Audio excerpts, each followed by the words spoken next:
Sumisidhi ang galit ng publiko sa gitna na umano'y katiwalian sa pondo para sa mga flood control projects, at dito'y lumalakas din ang kilos ng mga netizens sa social media upang ilantad at ipahiya ang tinatawag na mga nepo babies, mga anak na makapangyarihang politiko at kontratista na sinasabing nakinabang sa maling paggamit ng pera ng bayan.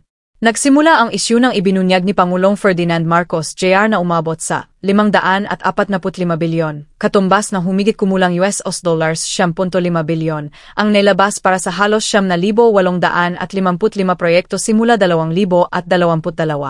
Ngunit sa kabila nito, lumubog pa rin ang Metro Manila at kalapit na probinsya matapos lamang ang 4 na araw na malakas na ulan.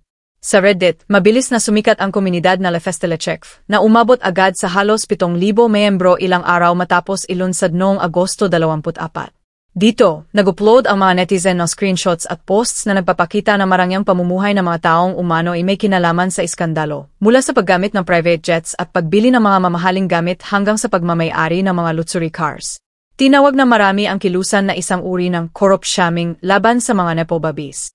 Lalo pang uminit ang usapin nang lumabas na sa 2,400 at siyam kontratista na nakilahok sa flood projects, 15 lamang ang nakakuha ng halos 20% ng kabuuang pondo o mahigit 100 bilyon, samantalang pinaghati-hati siya ng libo-libong iba pa ang natitirang 436 bilyon.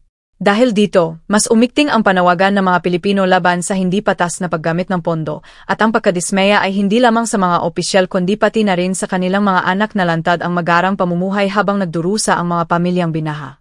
Kaugnay nito, iniutos ni Pangulong Marcos Jr. ang masusing investigasyon, habang sinisilip din ng Kongreso ang mga irregularidad sa mga kontrata. Ngunit higit pa sa opisyal na hakbang, ipinapakita ng online movement na ito ang sigaw ng taumbayan, na ang kayamanan at apelyido ay hindi dapat maging pananggalaban sa pananagutan, lalo na kung ang nakataya ay tiwala ng publiko at pera ng bayan.